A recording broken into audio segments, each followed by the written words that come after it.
boxes. DIY, living sustainably in all things as we build our strong home economies. Welcome, everyone. Dr. Eve here on the mini retreat homestead and farm, mini farm, whatever we wanted to be that day. So excited that you could stop by. I just wanted to share a little something with you all. What does it actually mean to live sustainably, and how we can use what we have to get what we want? You all, I have built some beautiful planter boxes. Now, I didn't know nothing about building no planter boxes, so I just really used my imagination. So let me take y'all on the journey and show y'all these beautiful planter boxes. Let's go, everybody. Let's go. So, you guys, this is I knew winter was coming, autumn was coming, all the things. So, naturally, my mind would say, all right, well, how do I keep this space alive for me in the fall and the winter? How do I do that? And how do I do that sustainably? To be sustainable means to do it without as little help as possible, with as little resources as possible. So, how do we sustain this beautiful environment over the autumn, over fall, right? Because in the fall, the leaves will drop from the beautiful trees, everything will go dormant. And yeah, so my goal was, all right, well, how we going to get this cottage on? Because that's what we doing, cottage gardening, okay? So one of the first things that I wanted to do, that the reason why this came to mind, number one, was because I love beautiful gardens, right? And number two, I was trying to figure out how to use some of the resources that I had available, which is this wood, right? That was left over from my fencing project here on the land, right? So I began to say, you know what, I can build some things. So my father was a builder, and I just picked up some skills along the way, okay? So I got to building. I got to building some things. And I built that platform right there that's in the center, so we have a vista there. I built a vista back there. And so I said, well, I need some planter boxes. I need some planter boxes, and the planter boxes, in order for me to have a beautiful cottage garden, I had to think about it. So what would I put in these planter boxes, and why the planter boxes? Because number one, they make great borders, right? They make great pots around the perimeter of the space, right? And they could hold things like small shrubs. They could hold flowers. They can hold things that come back year over year.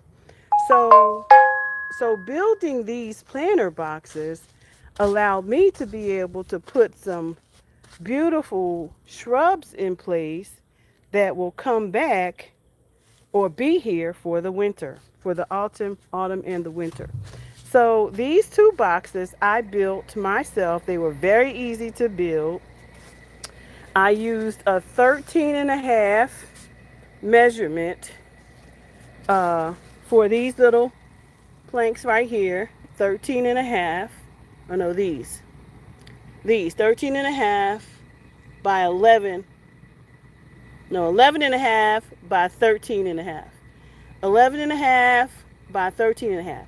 What I needed to do was take these little posts, and I needed to reinforce. I needed to have a place to nail these things in order to begin to frame out the box. Because these panels are literally the panels that are left over from the fencing project. They are already 6 feet long. So this is a 6 by 13 and a half. 6 foot by 13 and a half with 11 and a half reinforcements. Okay? 6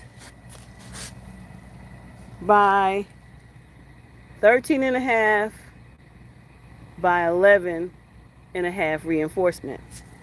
And y'all, it only took an hour to build these. And they are actually beautiful. So today what I'm planning to do is to go ahead and sand them and stain them. So they are already treated wood because that's what we use for the fence. So that's the beauty of using this type of wood, is because it's already treated for severe weather, right? That was a plus. Now, with these two pots, now I have a beautiful patio or that I've made that will stay green all year because this is turf. So I used turf here in this area because I needed something to stay green, y'all. I needed to also not have to deal with mud in this area. I needed one place in my yard that did not have mud, and so this area I laid down turf, which I absolutely love. I can come out here and lay on it, exercise on it, beach on it. I mean, just have a ball, right? Have a little picnic on it, whatever I want to do. Now, as for what decisions I made for what goes in the box. Now, you have to carefully think out, okay, these planter boxes could be used for different types of plants over the seasons. But I said, no, I want it to stay. And then I can put little flowers in there, leave space for little flowers. So for example, this is those beautiful white,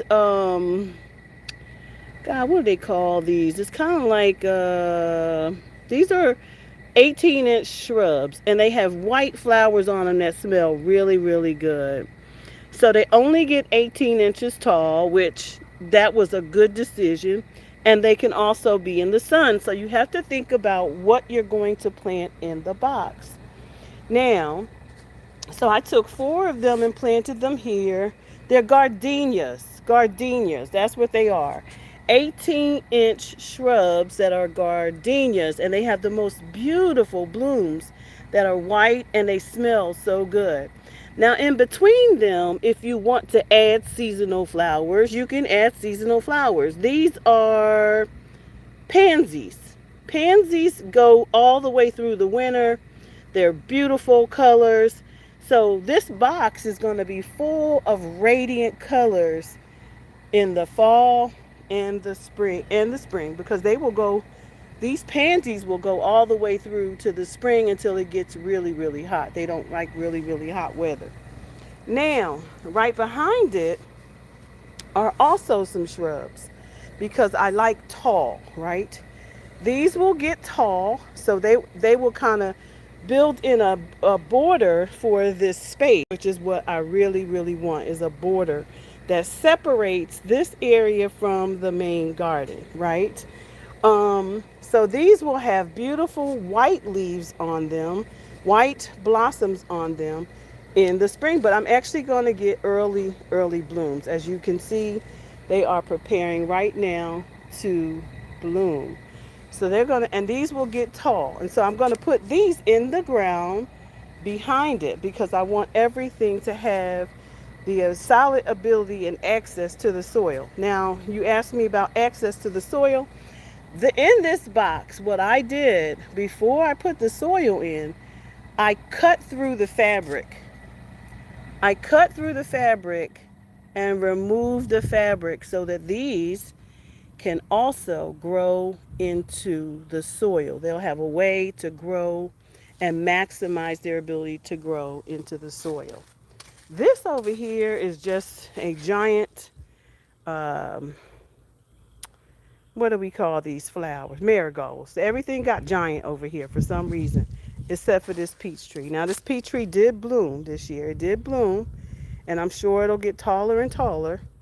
Let's see if it will or not. It says Peach Alberta. Um, it's been here. This is its second year, and look, Mr. Frog. Y'all see Mr. Frog right there? He is camouflaging. Y'all see that? Y'all see him right there? He was like, y'all, can you take that camera somewhere else?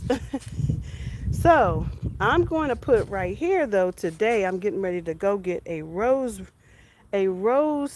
climber to attach to these two pots to separate the peach tree from the planter boxes, because I want to put another planter box here that's just for climbing roses. So I'm going to make a planter box that I'm going to attach a climber to, so that I can put roses there. Now this box over here has also has they stay. These are permanent shrubs that come over year. So this is called a cerise charm loropetalum flowering shrubs. It gets beautiful pink flowers on it all year long. So if you can see, it's probably already has had a set of blooms, and they are pink and beautiful. But this beautiful vibrant purple cranberry color gives these beautiful pink leaves. And so this will stay. It stays this color. It doesn't lose its it does not lose its leaves, so it will stay all winter. So will these foxgloves. These foxgloves are perennials. They come back year after year. Okay, so even if they die back, they will come back. So the part about living sustainably, so let's talk about that. The part about the thinking behind what I was going to put into these boxes mainly was it's got to come back. It has to come back, or it has to come back, because what we're not going to do is keep spending money. And that's what building a strong home economy is really all about, you all. So, when you are thinking about your plans for your garden or your farm you want to be thinking about, does it come back? Because if you load up your farm or retreat space or whatever it is you calling yourself, when you do that, you are assured some things, and that is that some things are going to come back. Just like this Mediterranean garden right here. Every single thing in this Mediterranean garden is coming back next year. Everything. This is going to get 10 feet tall. The spike, this is already starting to get its berry. It's a flat. It will get 10 feet wide across this wall. So when you're thinking about your plants, you have to think about what is going to come back. The salva is going to come back. Look at it, it's so huge. So I put another one over there behind the olive tree is going to come back. All of these are going to come back and be low hanging underneath the ground cover, really. They get bigger and bigger and bigger every year. So those are great to put under trees. These are herbs. This is oregano. It's going to get big. It's going to start growing all over the ground here. The parsley is also something that will come back. Sage, all of these things will come back. So when you are in your planting phases, you want to think about what you are putting in your garden so that you don't have to keep buying things. Let me share something with you. So I bought, and I'm not going to go into the garden today. We're going to stay right here on the patio because I don't want to make this video too long. When I was thinking about my garden this year, cottage, space, retreat, farm, whatever, this particular area was very important to me. It was very important because I like to sit in the garden. And I want beauty all around me when I'm sitting in the garden, right? And so now let me show you something that was so powerful. I need you to take this one away. I'll probably do a whole video on this because this is a mind-blowing experience. And that is these here. These are called canna lilies. Canna lily. This is a canna lily. Can you believe that this is the mother of this one, that one, that one, and that one? and that one. This is the mother of all of them. And what I did was I broke it down because I believe in propagating. You remember, we are building a strong home economy from the soil up. So when we are shopping for plants, we are shopping for things that multiply. You understand? It must multiply. Now, I can guarantee you that these canna lilies, they are risings and they just keep rising all over the place. For example, let me show you. This little rhizome is coming through the fabric. This is another rhizome. Can you see it? Look at it. So this entire area is growing off that one plant. And now it's got babies everywhere. Look at it. You see that? Y'all see that? So it's going to keep growing. What I probably will do is I'll keep separating them and I'll keep growing them all the way down this pathway because they just like to grow. They have beautiful orange blossoms and they just come back year over year. Remember I said I don't do anything unless it comes back year over year. Now, why did I choose this plant and to put them here? Is important. Number one, because they get really, really big. Number two, they multiply over and over. And I have got a monster of a unit here for my home. This unit is so big, and I was trying to figure out how I needed to build a view so I couldn't see it because it's so big, right? So I'm on my way, right? I'm on my way. I planted the canna lilies, and if you can see that soil, they literally are coming up out of the dirt. I don't know how to what extent they will go. This will come back year over year. This is what are these called? These are your elephant ears. They get so big, and this was a baby. It's going to come back year over year, just like all the ones I planted over there. They're going to come back year over year. So I'm planting for longevity. I'm planting so that things come back. I don't want to have to do it again. I just want to add things like, vegetables or little flowers, But when you are building out your garden, you want to think about, you want to have a strategy. You want to have a strategy that will build you something beautiful. Now, this is the first year for the planter boxes. I'm probably going to build a few more because I absolutely love them. And this is going to be this is a beautiful sitting space right outside of the greenhouse because we're going to build a glass greenhouse here next because we want a bigger one, right? So we're going to build a glass greenhouse here. That's my goal, is to put a glass greenhouse on this deck. And I want that greenhouse to be an extension of our home because you can actually attach, an atrium. See, I want an atrium attached to my home. So you have to build out what think about your scape, think about what you want, and yeah, make it happen. What do y'all think about it? What do you think about the planter boxes? I would love to know your thoughts. What do you think? What would you put in your planter boxes? And now, what all I'm thinking about is how to put some wood up on top. Maybe one of these platforms, and make a platform for it so that you don't see this. I don't know how to do that yet, but I know it requires some angles and precision.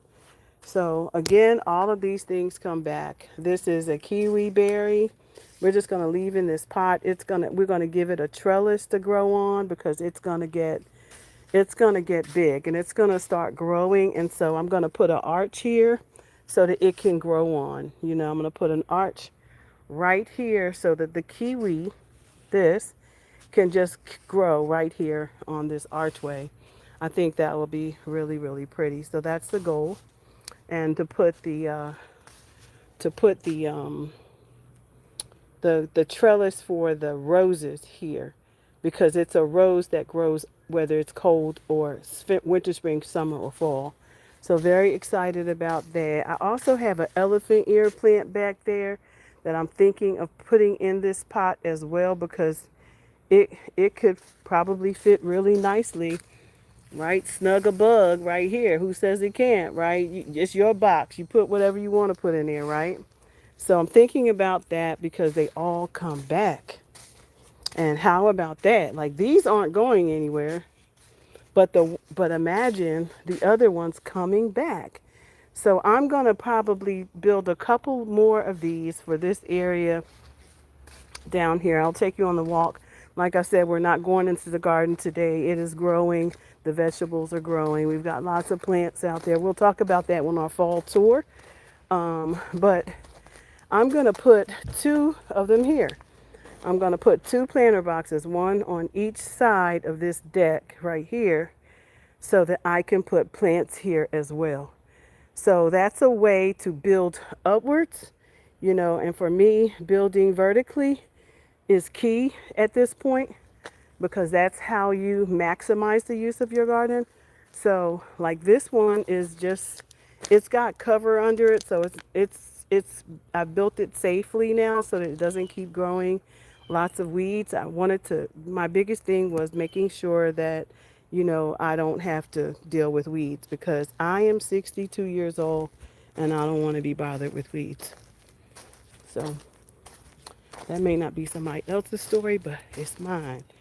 And so when you're thinking about sustainability, you have to think about the variables and the conditions under which you would like to grow and under the conditions of your pocketbook.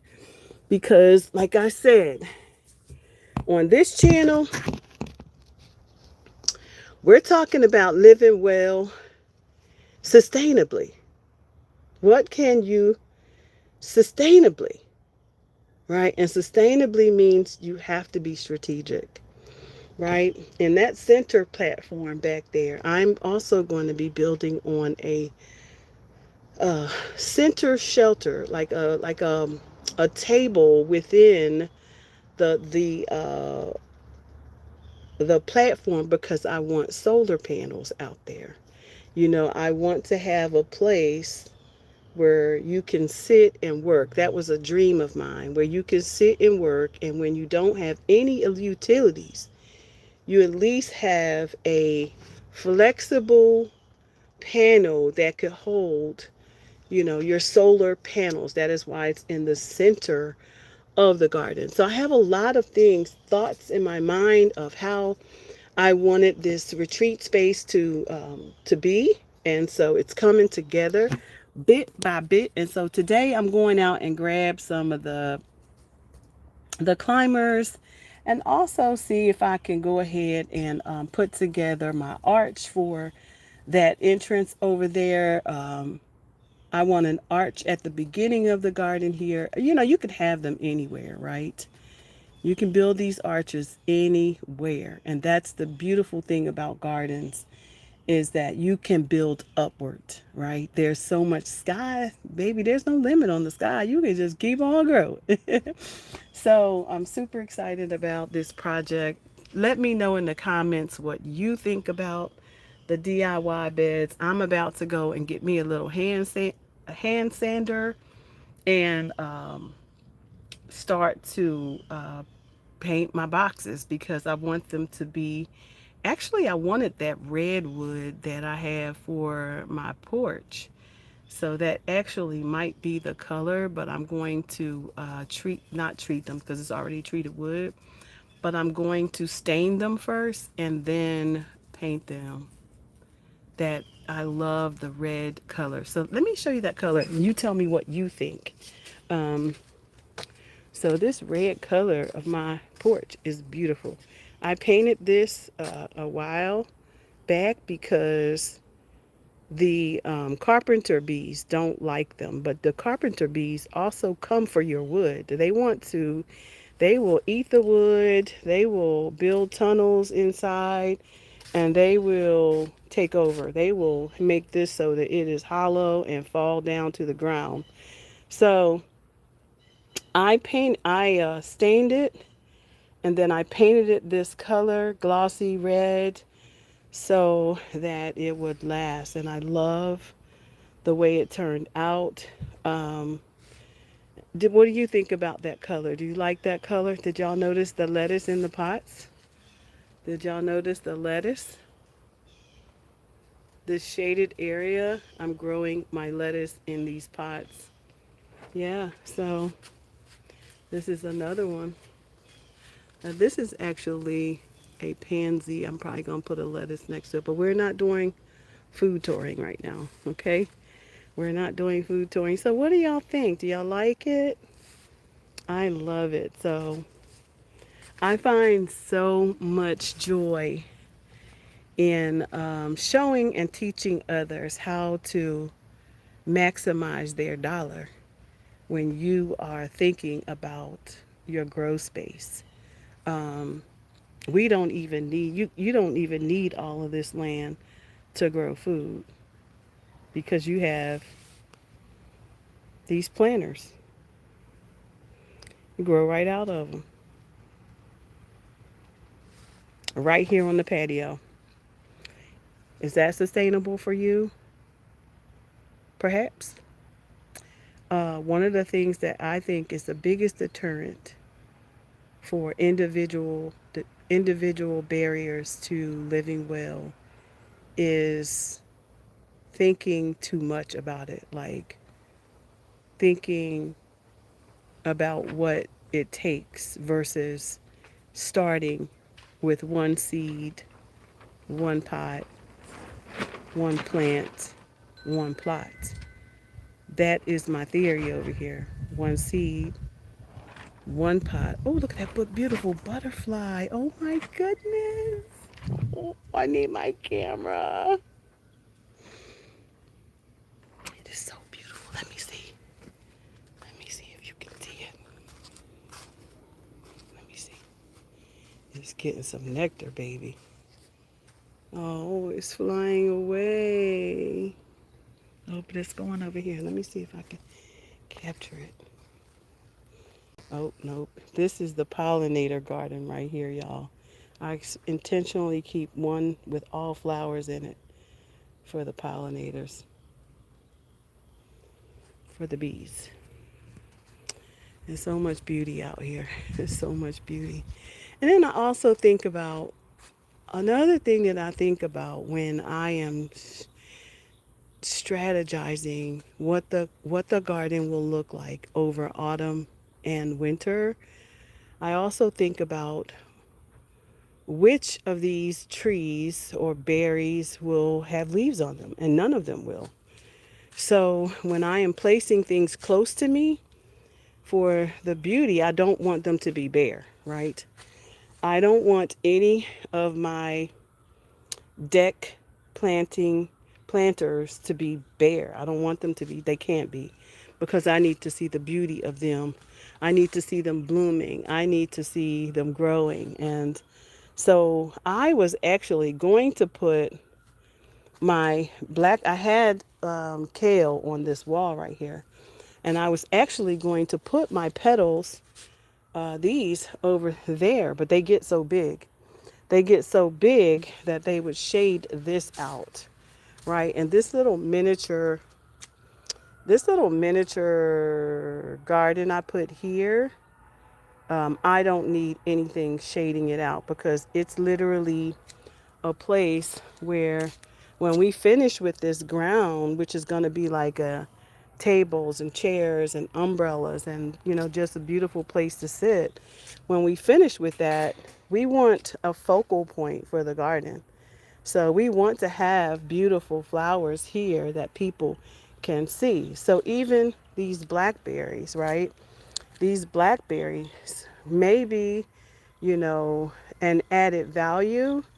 They are beautiful, but they will get bare in the winter. So not sure what I want to do right now with those, because they will get bare, right?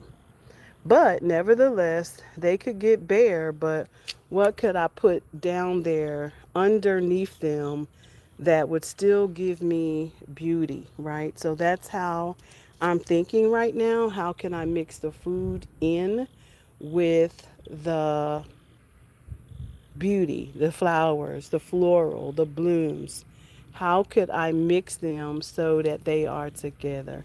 So that is what I am strategizing right now.